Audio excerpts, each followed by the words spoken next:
রান্না করব বুটের ডাল। আজকে বাসায় তেমন সবজি নাই, এই জন্য বুটের ডাল রান্না করব। তাই তো আমি এদিকে ভাত বসিয়ে দিয়েছি মাটির চুলাতে। ভাত বসিয়ে দিয়ে ডেকে দিচ্ছি, ভাতগুলো হয়ে যাবে।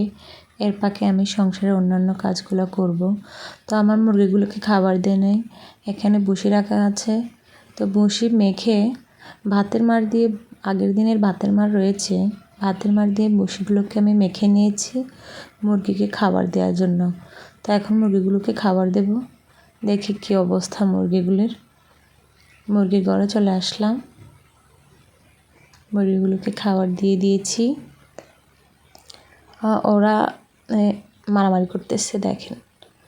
তো এই তো মাশাআল্লাহ আমার মুরগিগুলোকে অনেক সুন্দর লাগছে। তো মুরগিগুলোকে খাবার দিয়ে চলে আসলাম। বুটের ডালের সাথে পাটের শাক দিয়ে রান্না করব। বুটের ডাল এমনি রান্না করলে খেতে ভালো লাগে না, তো পাটের শাক দিয়ে রান্না করব। এই জন্য শাক নিতে আসলাম ছাদের উপর। তো এসে দেখি ভাতগুলো হয়ে গেছে, আমি মার গেলে দিয়েছি। তো এদিকে এই যে বুটের ডাল দিয়ে শাক দিয়ে রান্না করা হয়েছে।